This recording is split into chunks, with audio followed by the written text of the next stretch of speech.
वचन, सत्य वचन, जीवन वचन, हर घर में ईश वचन, हर घर में ईश वचन। प्रभु आप लोगों के साथ हो और आपकी आत्मा के साथ। संत मत्ती के अनुसार पवित्र सुसमाचार। हे प्रभु तेरी महिमा हो। अध्याय 21 पद संख्याएं 33 से लेकर 46 तक। एक दूसरा दृष्टांत सुनो। किसी भूमिधर ने दागभारी भी लगाई और उसके चारों ओर घेरा बनवाया, उसमें रस का कुंड खुदवाया और पक्का मचान बनवाया। तब उसे आसामियों को पट्टे पर देकर वह परदेश चला गया। फसल का समय आने पर उसने फसल का हिस्सा वसूल करने के लिए आसामियों के पास अपने नौकरों को भेजा, किंतु आसामियों ने उसके नौकरों को पकड़कर उनमें से किसी को मारा पीटा, किसी की हत्या कर दी और किसी को पत्थरों से मार डाला। इसके बाद उसने पहले से अधिक नौकरों को भेजा और आसामियों ने उनके साथ भी वैसा ही किया। अंत में उसने यह सोचकर अपने पुत्र को उनके पास भेजा कि वे मेरे पुत्र का आदर करेंगे। किंतु पुत्र को देखकर आसामियों ने एक दूसरे से कहा, यह तो उत्तराधिकारी है, चलो हम इसे मार डालें और इसकी विरासत पर कब्जा कर लें। उन्होंने उसे पकड़ लिया और दागभारी से बाहर निकालकर मार डाला। जब दागभारी का स्वामी लौटेगा तो वह उन आसामियों को क्या करेगा? उन्होंने ईसा से कहा, वह उन दुष्टों का सर्वनाश करेगा और अपनी दागबारी का पट्टा दूसरे आसामियों को देगा, जो समय पर फसल का हिस्सा देते रहे। ईसा ने उनसे कहा, क्या तुम लोगों ने धर्म ग्रंथ में कभी यह नहीं पढ़ा, कारीगरों ने जिस पत्थर को बेकार समझकर निकाल दिया था, वही कोने का पत्थर बन गया है। यह प्रभु का कार्य है, यह हमारी दृष्टि में अपूर्व है।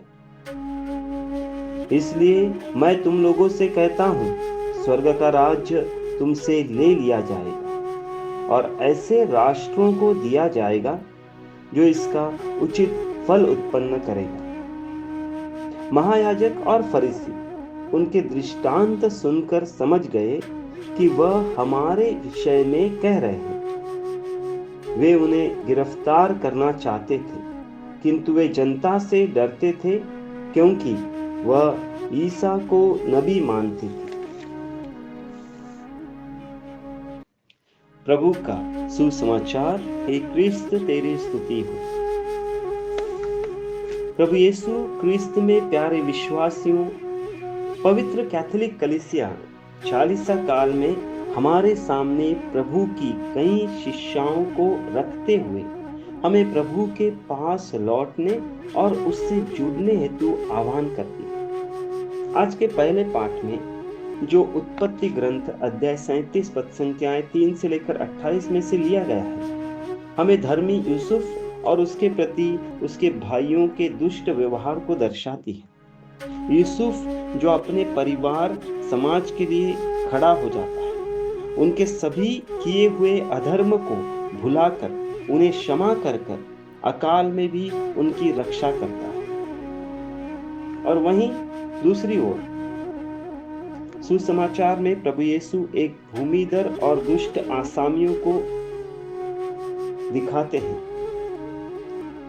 हाँ प्यारे विश्वासियों, यूसुफ की घटना और हिंसक आसामियों का दृष्टांत हमारे चिंतन का विषय है। जरा सोचिए, जिस पिता ईश्वर ने अपना सर्वस्व अर्थात स्वयं के इकलौते पुत्र को हमारे लिए अर्पित किया और जिसने अपने क्रूस बलिदान से हमें शैतानी जकड़ से या पापों की दास्तां गुलामी से मुक्त किया।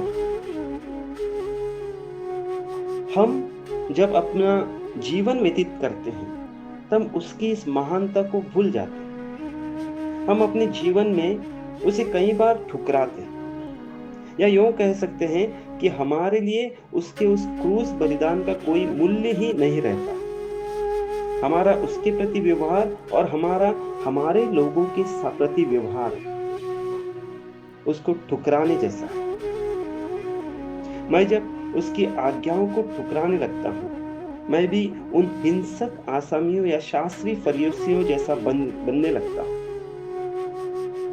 आइए हम थोड़ी सी कोशिश करें कि कैसे मैं मेरे प्रभु यीशु का आदर कर सकूं, जो 40 काल हमें एक ट्रेनिंग पीरियड जैसा मिला है, जहां पर हम एक ट्रेनिंग लेते हैं ताकि हम इस दौरान अपनी उस सोच या कार्यों को निकाले जो प्रभु को दुख देते या प्रभु की दृष्टि में सही नहीं है, और उसके बाद एक प्रभु को प्रिय लगने वाला जीवन बिता सके, जो औरों के काम में आ सके, जो प्रभु को प्रिय लगे और दूसरों को प्रभु की ओर ला सके। हम प्रार्थना करें। हे पिता, तेरे पुत्र हमारे प्रभु यीशु के बलिदान और मेरी दुष्टाई पर चिंतन कर एक नई सोच पर चलने की कृपा मुझे प्रदान कर। आमीन।